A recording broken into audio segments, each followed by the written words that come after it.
Bueno, buenas tardes, perdón por la demora, a veces estas cosas pasan, espero que no me descuenten los 5 minutos del final. Bueno, el día miércoles el arquitecto Walter Russa, amigo y compañero de la empresa, presentó un poco lo que hacemos nosotros a lo largo de todos los días, trabajando con las tres estructuras. Un poco la idea era hablar de las membranas tensadas en la arquitectura de pequeña escala, porque durante los primeros 10 años de desarrollo de esta temática, de esta tecnología en nuestro país, tuvimos que abordar a diario la concreción de proyectos muy pequeños.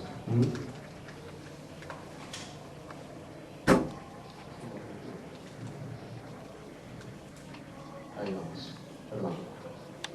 Son las primeras 10 y después me acostumbro. Para abordar la temática, o cómo encarar el tema, decidí encararlo desde dos puntos de vista que tienen que ver con, el primero con la búsqueda de la forma, basándome en las tres principales maneras de generar estas superficies, o por ahí las más utilizadas, que son los paraboloides hiperbólicos generados a partir del alabeo de la superficie, los paraboloides hiperbólicos generados a partir de arcos, y los conoides. ¿Por qué? Porque justamente la forma es una de las características más importantes de estas estructuras, es lo que le da un carácter muy importante y lo que le pone la firma a este tipo de estructuras. Y el otro punto de vista del cual quiero hablar es la concreción o la materialización de este tipo de estructuras a partir de los detalles constructivos. Durante los primeros años de trabajo con este tipo de estructuras, la tecnología o la tipología estructural de membranas tensadas no existía en el lenguaje diario de los arquitectos o de los profesionales diseñadores para utilizarlas como cobertura de espacios permanentes, o no aparecían en la jerga habitual para utilizar este tipo de estructuras para techar un edificio. Por lo tanto, nuestras primeras intervenciones o nuestros primeros proyectos tuvieron que ver con la realización de estructuras que tenían que ver con estructuras no permanentes, estructuras transitorias, estructuras para cubrir espacios de exposiciones. Por ejemplo, acá tenemos una imagen de un stand para una feria que se realiza año a año en la zona norte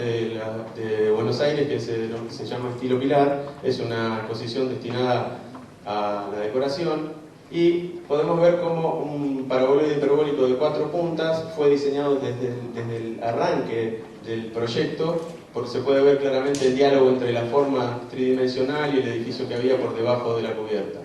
Del mismo modo, al año siguiente, para la misma feria, nos encargaron la realización de una cubierta para un escenario.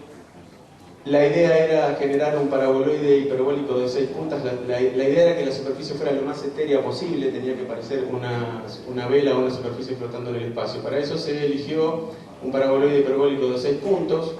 colgado simplemente de 2 mástiles, y los otros puntos se colgaron de un tangón flotante que está por encima de la superficie justamente para aliviar la superficie y generar esa idea de parecer una superficie volando en el espacio.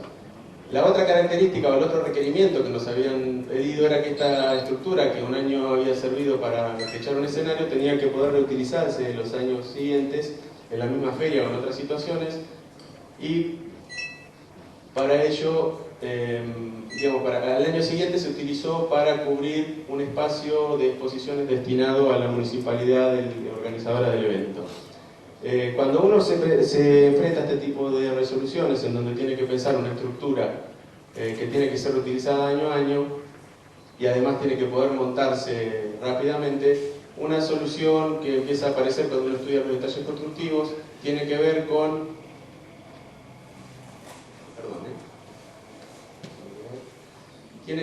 realizar detalles constructivos económicos de fácil montaje. Por ejemplo, la utilización de volantes en los extremos de los cables o de los mástiles o de los tangones nos permite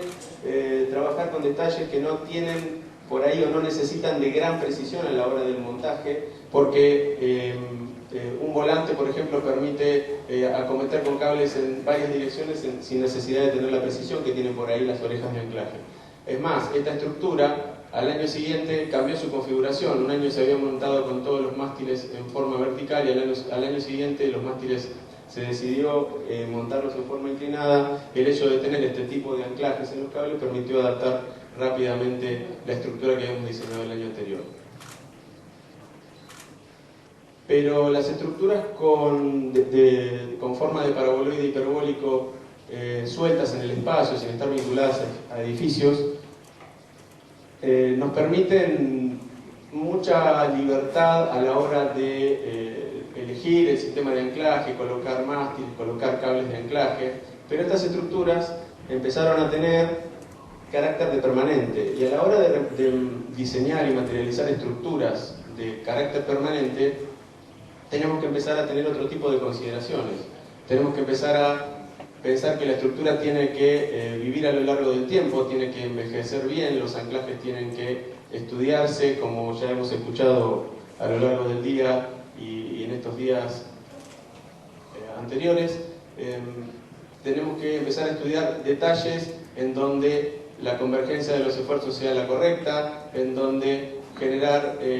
posibles elementos de vinculación entre elementos rígidos y elementos flexibles que permitan la movilidad que tienen este tipo de estructuras, y además empezar a pensar en que la materialización de estas estructuras tiene que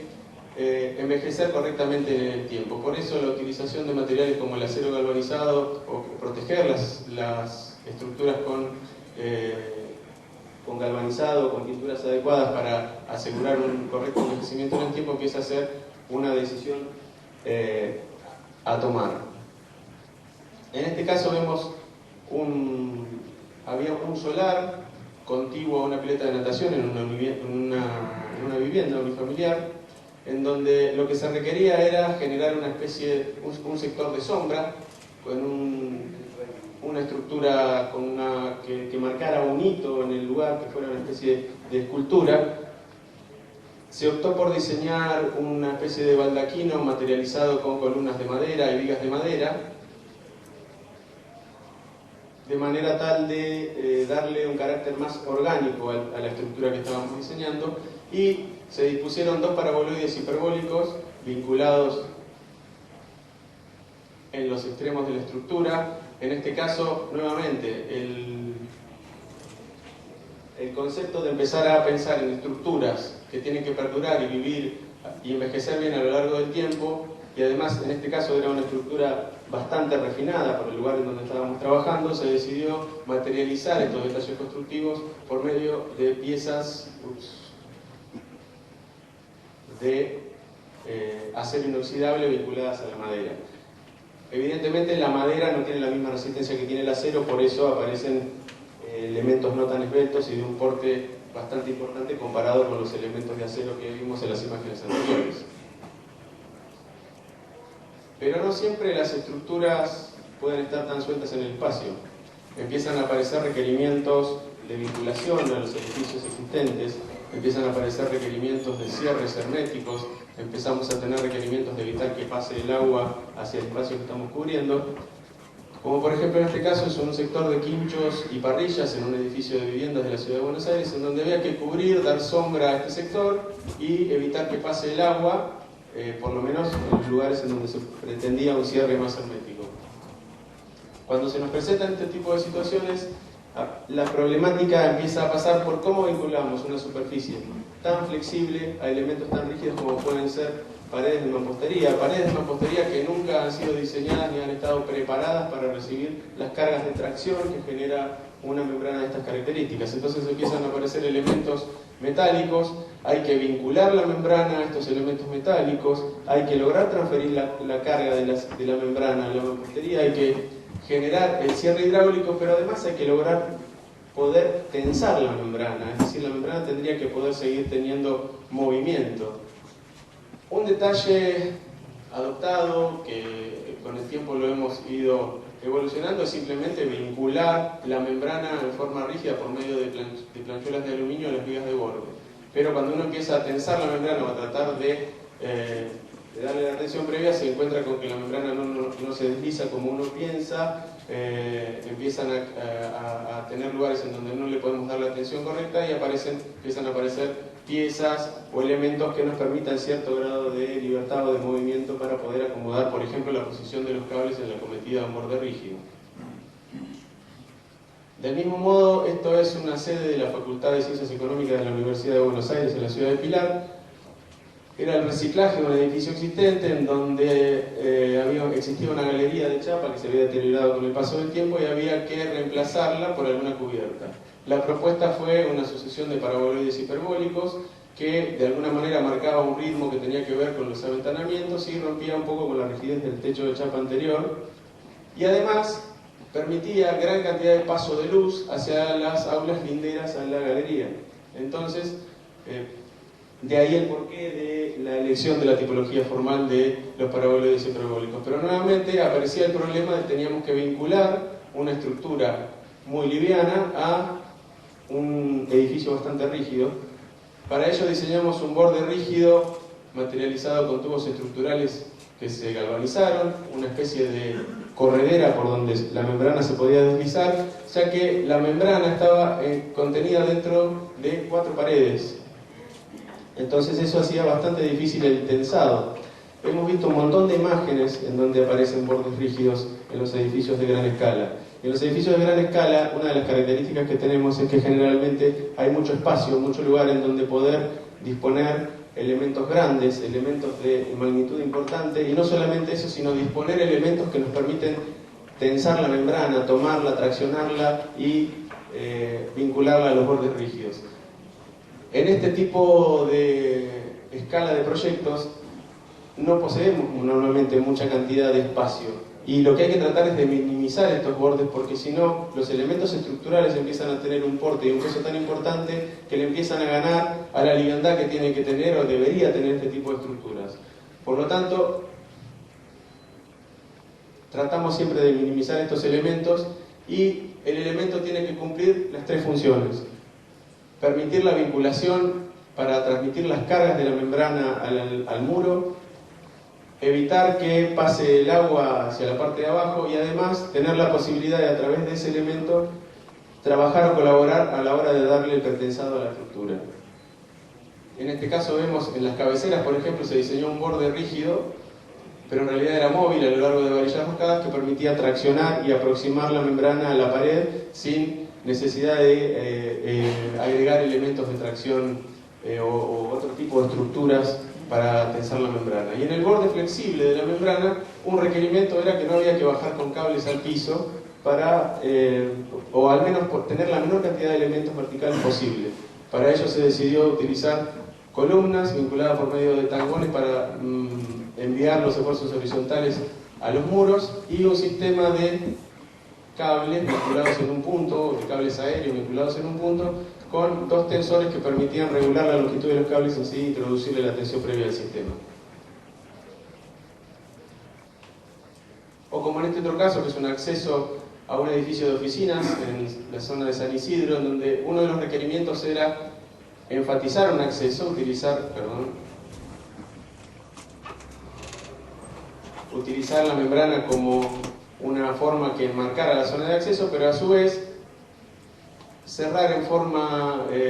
no hermética, pero sí que no dejara pasar el agua en toda la zona de recorrido de las personas al ingreso del edificio. Para ello se dispusieron 2 paraboloides hiperbólicos con un borde rígido vinculado a la pared de mampostería, uno por acá, el otro por acá abajo, y los otros bordes se liberaron por medio de piezas de cables vinculadas a las paredes linderas. En este caso también se dispuso, acá vemos el tema este que decía yo de la corredera. Es un sistema de corredera donde la membrana se desliza a lo largo de ella y permite el movimiento a lo largo del muro o del elemento rígido, un elemento que vinculado por medio de fijaciones químicas o la fijación más adecuada al muro, toma las cargas y evita que pase el agua. Y del lado del borde libre, distintas situaciones que a veces se presentan, que tienen que ver con, muchas veces, los ángulos agudos de la membrana permiten o tienen la posibilidad de colocar elementos largos, elementos estándar como tensores o chapones de anclaje que tienen un diseño de acuerdo a la geometría de la superficie, pero en otros casos hay que tratar de cubrir la mayor cantidad de espacio posible y la membrana tiene que aproximarse lo más posible a los bordes, entonces se empiezan a diseñar piezas en donde los elementos de regulación están apuntando hacia el otro lado y lo que hacemos es acercar la membrana en la mayor medida posible al punto de anclaje. O como en este otro caso, un caso es una vivienda acá en la ciudad de Montevideo, en donde el planteo era cubrir un espacio de expansión de una casa. Había que lograr un cierre hidráulico en la vinculación entre la membrana y la vivienda y abrir el espacio para no perder las visuales que tenía la casa hacia la zona del lago. Para ello se dispuso un paraboloide hiperbólico de 5 puntos, con un borde rígido materializado también con un sistema de plátina que presiona la membrana. Y acá vemos otra característica que se nos presenta en este tipo de estructuras pequeñas. Estamos tomando una carga concentrada de un cable de borde, una pared de mampostería que nunca fue pensada para recibir tal carga, y empiezan a aparecer elementos de estas características en donde hay quizá una superabundancia de elementos de fijación, pero que son muchas veces imprescindibles que aparezcan para tomar este esfuerzo, y hasta muchas veces hay que perforar la pared y generar algún artilugio de anclaje en la parte de atrás, porque de otra manera no se podría tomar esa carga. Del otro extremo de la membrana se optó por minimizar los detalles por medio de columnas, cables, tensores, amuertos de anclaje, detalles o trípodes de regulación que son muy económicos desde el punto de vista estético y desde el punto de vista logístico a la hora de poder darle tensión previa a la membrana. Los paraboloides hiperbólicos nos dan gran libertad a la hora de diseñar la forma, pero cuando el paraboloide hiperbólico diseñado a partir del alabeo de la superficie y suelto en el espacio, pero cuando el paraboloide hiperbólico está vinculado a arcos, ya la relación entre la membrana y la estructura empieza a ser mucho más estrecha. Por lo tanto, tenemos que trabajar con superficies con mucha mayor precisión porque la membrana va a estar totalmente vinculada a sus bordes. Este es el caso de una marquesina de acceso a un edificio en donde se planteaba una membrana de doble capa vinculada a todos sus bordes rígidos. El problema más grave o más complicado que se nos presenta en estas situaciones es cómo tensamos la membrana sin adicionar gran cantidad de elementos extras y que los bordes sean lo más mínimo posible. Bueno, en este caso se diseñó un borde que se desplaza a lo largo de las vigas internas de la estructura por medio de un tubo estructural a donde se vincula la membrana y una serie de varillas roscadas de donde se puede traccionar la membrana y lograr un detalle mínimo de encuentro entre las dos membranas y hacer desaparecer por completo este tipo de elementos estructurales que suelen ensuciar la superficie. Cuando uno trabaja con sucesión de arcos, una característica que logramos, una característica espacial o arquitectónica que logramos es una gran linealidad. Por lo tanto, es una muy buena tipología formal para generar direccionamientos o enmarcar accesos. Este es el caso de un acceso a un edificio de oficinas en donde tenemos dos arcos, uno vinculado rígidamente a un borde y el otro borde, en el otro extremo la superficie tiene dos columnas y arma un borde libre que de alguna manera invita al ingreso al edificio. La materialidad en esta estructura, la manera de resolver los detalles o de minimizar la estructura, por un lado pasó por el color de la estructura. El edificio tenía una impronta muy grande desde el punto de vista del color, un color muy fuerte, todo el edificio era verde y bueno, se trató de mimetizar la estructura pintándola del mismo color. Y otra decisión que se tomó en los puntos bajos es hacer desaparecer los chapones de anclaje porque no era necesario debido a los esfuerzos que tenía la membrana y se prescindió de ellos de alguna manera para dejar evacuar mejor el agua y alivianar el puño o la parte inferior de la membrana. Este es otro ejemplo en la ciudad de La Plata, en un edificio de oficinas. Hay una circulación que vincula dos partes del mismo edificio y bueno, una sucesión de arcos flotando en el aire, sostenidos por dos pequeños tangones, ¿sí? Arman esta sucesión de paraboloides hiperbólicos en donde la cresta está materializada por el arco y el valle está materializado por dos pequeños tensores que sirven para tensar la membrana y nuevamente hacemos, o en la medida que se pueda, desaparecer las piezas metálicas que engrosan un poco esos puntos. Acá tenemos otro ejemplo de un enmarque de un acceso, un arco vinculado directamente al muro, con los detalles que vimos anteriormente, y del otro lado un arco materializado con un pórtico de dos columnas y el arco, con un sistema de pivote en la base del arco y dos cables que tensando estos cables todo el pórtico se articula, y permite tensar y entrar en tensión todo el sistema. En este otro caso son un paquete de cocheras en donde una sucesión de arcos paralelos y cables en el otro sentido arman este pequeño espacio para cubrir autos. El planteo estructural determina que los elementos estructurales en este caso van a tener mayor porte, porque estamos hablando de todo un sistema emboladizo que está empotrado en el piso. Bueno, el sistema de fijación en este caso que se adoptó es una planchuela que presiona la membrana. ¿Por qué en este caso adoptamos este sistema? Porque tenemos la posibilidad de recorrer la estructura en todo su perímetro, poder disponer de artilugio para su tesado. No tenemos una pared en donde es imposible meterse adentro de la pared para poder trabajar, y los detalles en este caso son mucho más simples, como por ejemplo simplemente pasar por encima de los arcos y no tener elementos de fijación. Vamos a pasar algunas un poquito rápido, porque tenemos poquito tiempo, y vamos a la última tipología formal, que son los conoides. Los conoides por naturaleza generan espacios que de alguna manera concentran un eje o un centro. En este caso, como en todos los anteriores, las tensoestructuras no estaban diseñadas, no fueron pensadas junto con el edificio, siempre son elementos agregados al edificio. En este caso se quería cubrir o dar protección del agua y sombra a un patio de una casa, pero había que prescindir de los mástiles, por ejemplo. No tenían que aparecer elementos estructurales importantes que generaran gran peso, había que generar una superficie lo más etérea posible. Tenemos pequeños chapones, tratamos de vincularnos en puntos muy pequeños a la parte que tuviera hormigón en la casa, que era capaz de absorber los esfuerzos que generaba la membrana. Tratamos de aproximarnos lo más posible a esos puntos por medio de chapones invertidos, y colgamos el cono con 3 pequeños cables vinculados con abrazaderas, desde donde se produjo el tensado de la membrana. En este otro caso es la expansión en una terraza de un edificio de oficinas,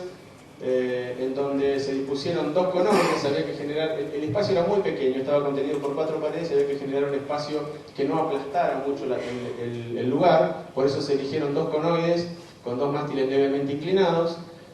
Teníamos la suerte de tener un anillo de hormigón en todo el perímetro. Eso nos permitió hacer anclajes de magnitud pequeña, con pequeñas fijaciones al hormigón. Nuevamente volvimos a prescindir de chapones de anclaje, porque los esfuerzos en la membrana eran lo suficientemente bajos como para que pudiéramos prescindir de ellos, y lograr una forma lo más etérea posible. El diseño de un mástil telescópico por medio de una barra roscada nos permite en un solo punto empujar la membrana de abajo hacia arriba y proceder a darle la tensión previa. Una imagen hubo que perforar también para el pasaje de una chimenea. Del mismo modo, en la misma sede de la Facultad de Ciencias Económicas de la Universidad de Buenos Aires, nos solicitaron hacer una estructura que enmarque el acceso, que estuviera familiarizada con la otra estructura o al menos con la misma tecnología. Para ello se dispuso este pórtico, materializado con 2 columnas simplemente empotradas en el piso. De ahí el porte de este tipo de estructuras. Cuando uno trabaja con elementos trabajando a flexión, empotrados, obtenemos rápidamente secciones mucho más grandes que las secciones que trabajan solamente de esfuerzos normales o de esfuerzos axiles. Por eso aparecen estas columnas tan grandes, que de alguna manera eran la imagen que estábamos buscando: un pórtico que enmarcara el acceso con 2 conoides vinculados a